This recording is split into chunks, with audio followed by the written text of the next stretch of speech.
L'Arménie, c'est ce pays en plein cœur du Caucase, là, au nord-est de la Turquie. C'est un pays millénaire à l'histoire aussi vieille que complexe et à la culture absolument unique. J'ai rêvé d'y aller pendant des années, et en mai j'y ai passé 18 jours. Aujourd'hui, je t'amène avec moi.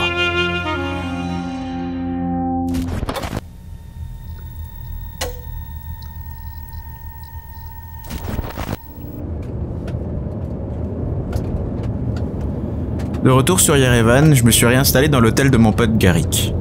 Sur place, j'ai rencontré un touriste kazakh, Temirlan, en vacances à Yerevan avec sa copine. Il parle anglais comme je parle russe, c'était donc pas évident de discuter, mais j'ai réussi à leur expliquer que j'avais obtenu l'autorisation de visiter le radiotélescope d'Orgov, qui a été abandonné à la chute de l'URSS par manque de moyens. C'est une visite bien peu banale et on a donc décidé d'y aller tous ensemble d'un commun accord.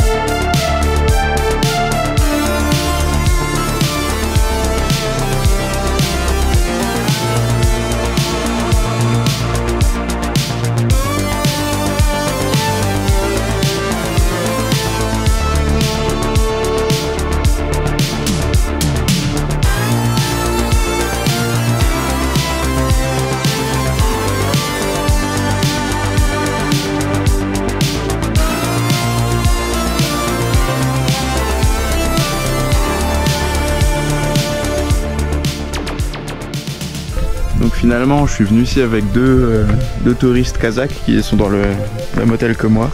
Et grâce à mon autorisation ils ont pu rentrer aussi. Et ils ont pu aussi demander des autorisations pour moi pour pouvoir faire voler le drone. Donc c'est un deal gagnant-gagnant. Et on va visiter tout ça. Ça a l'air dingue, vraiment dingue. En plus on a une sacrée vue sur l'Ararat. Dès lors qu'on parvient à obtenir l'autorisation de rentrer sur le site de l'Observatoire, tout est un énorme terrain de jeu. On peut y faire absolument tout ce qu'on veut. Il n'y a pas de guide, il n'y a pas de gardien et encore moins de policiers. On peut rentrer dans tous les bâtiments qui ne sont pas cadenassés. La seule règle, c'est de ne pas emprunter le tunnel qui passe sous la grande parabole, et de toute façon, j'en ai même pas trouvé l'entrée.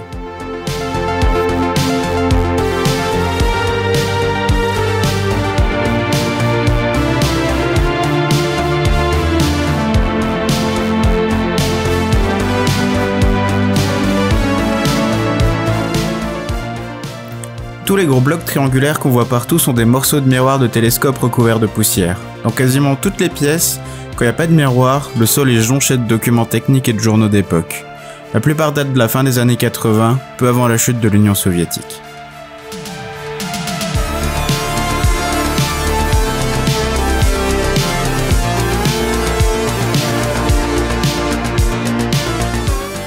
L'endroit à ne pas manquer ici, c'est la salle de contrôle. Et bien évidemment, par je ne sais quelle maladresse, je l'ai loupé. Heureusement, un ami est passé avant moi et il m'a envoyé ses photos. Et c'est à ça que ça ressemble.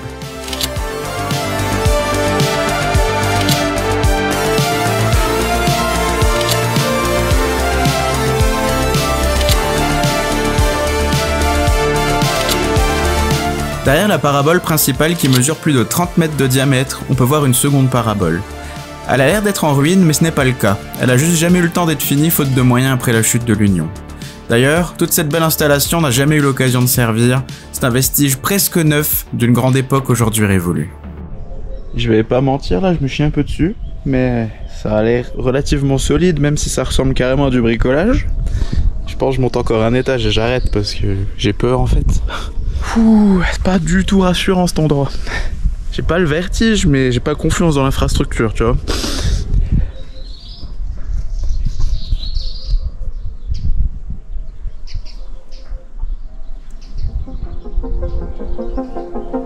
C'est incroyable.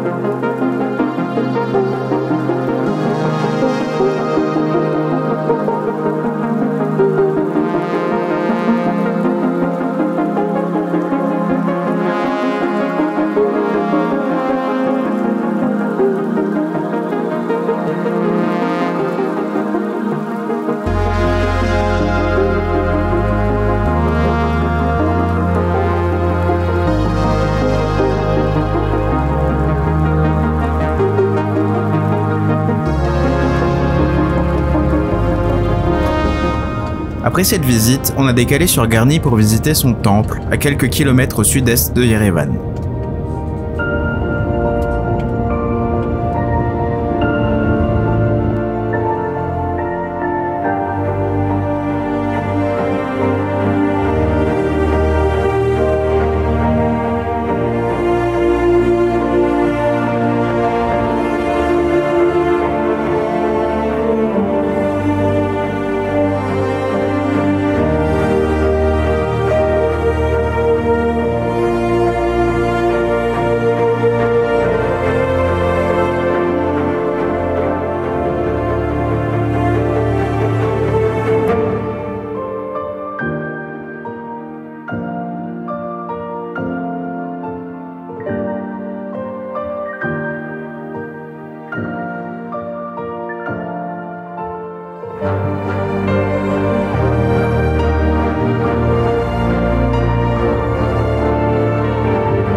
Si j'ai pu obtenir l'autorisation de visiter le télescope, c'est grâce à Ami, une Arménienne dont j'ai obtenu le contact au fil de mes recherches avant de faire mes valises.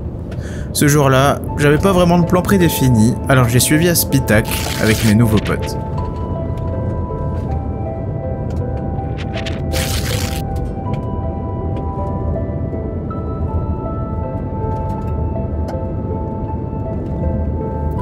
Sur la route, on est passé par le temple Ziarat de religion yézidi dans le village d'Aknalish, dans lequel on a été chaleureusement reçu par le responsable.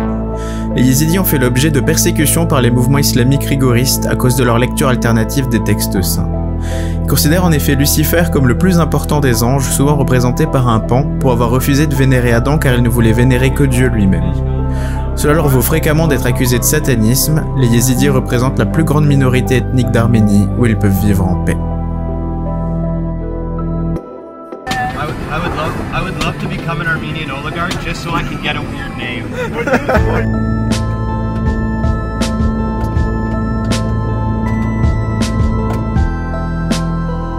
La route était parsemée de curiosités du temps de l'Union et de chiens errants plus gentils que celui de ta voisine.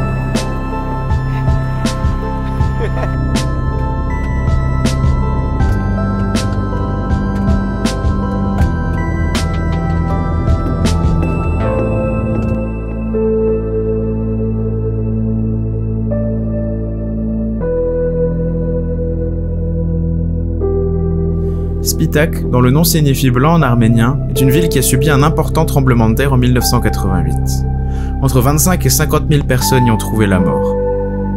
Une partie de la ville a été reconstruite depuis, mais le reste témoigne de son passé soviétique, comme figé dans le temps, dont cette piscine à l'atmosphère lunaire en est le plus bel exemple.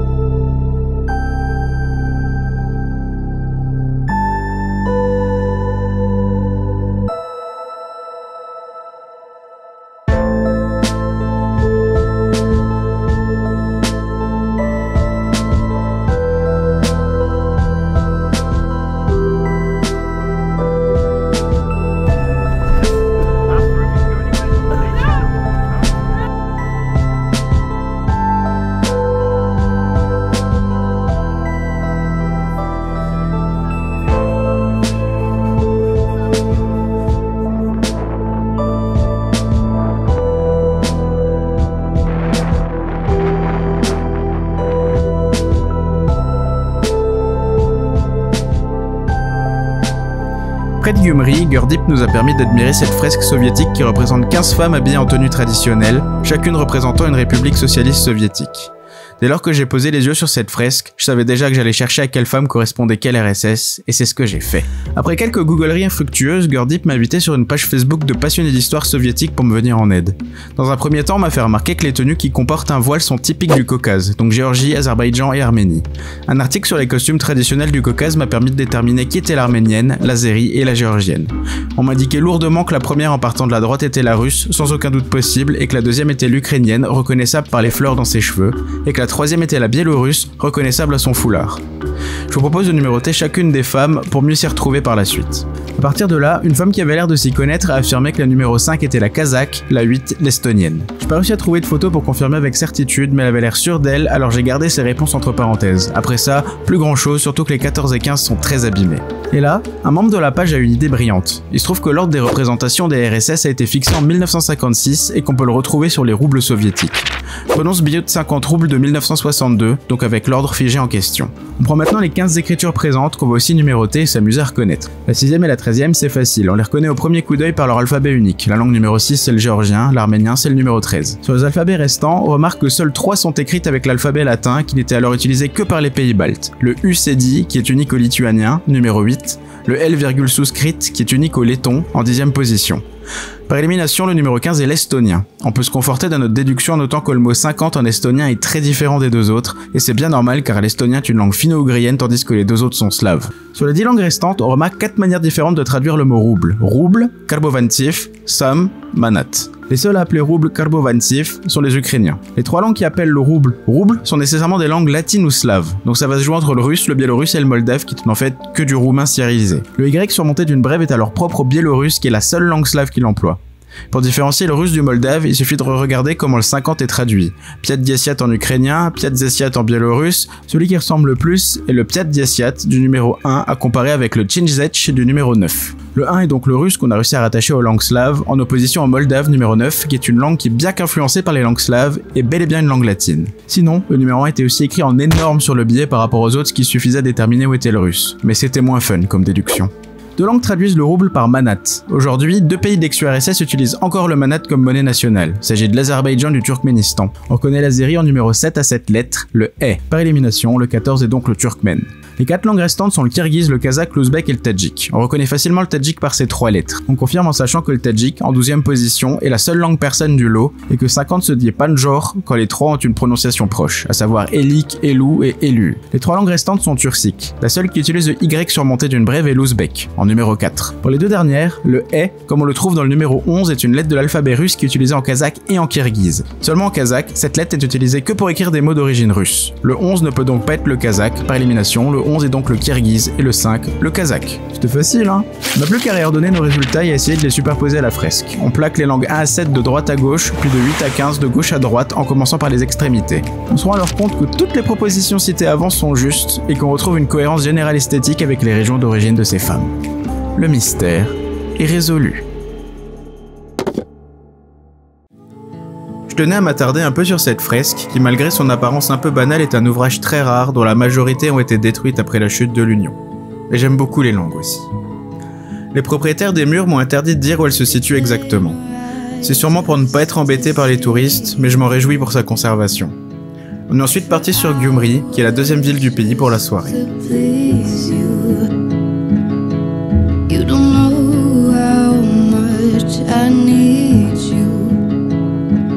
You're my home away from home, away from home, away from being alone.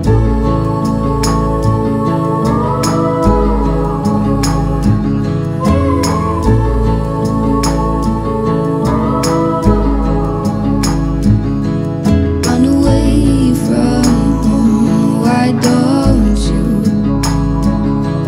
'Cause I did the same just for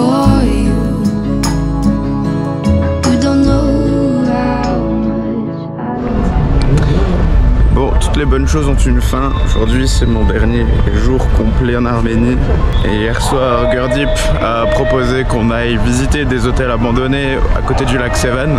J'ai pas refusé. Donc pour finir le séjour c'est ce qu'on va faire et je pense qu'après dans la soirée on va retourner au bar et on va faire comme ça. Ça me fait chier de rentrer à la maison mais toutes les bonnes choses ont une fin.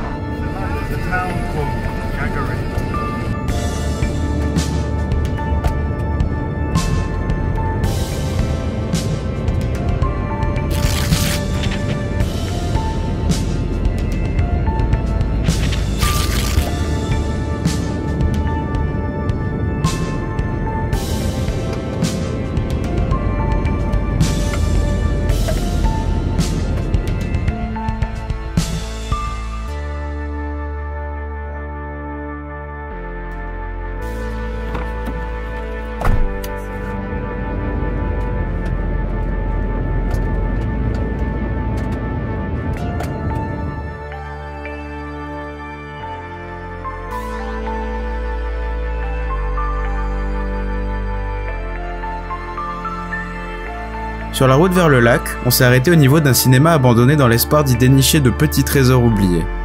J'ai pu y trouver un carnet de vieux tickets et une carte de remerciement communiste avec la tête de Lénine dessus.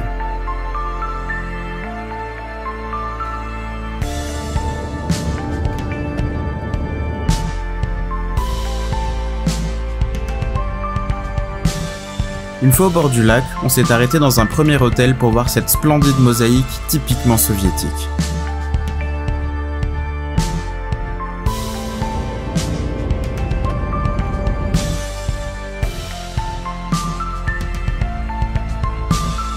On s'est ensuite arrêté dans ce dernier hôtel parce qu'il était censé s'y trouver un banc sur lequel une statue de Lénine en bronze était montée. Il a soit fini au fond du lac, soit dans le jardin d'un nostalgique. En tout cas, il est plus ici. Ça me laisse songeur d'imaginer tout ce que les gens ont bien pu balancer dans ce lac à travers les années. Seule cette vieille piscine touristique en ruine valait vraiment le détour ici. Un énième voyage dans le temps avant mon dernier retour sur Yerevan.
Et c'est ce soir que ça se termine.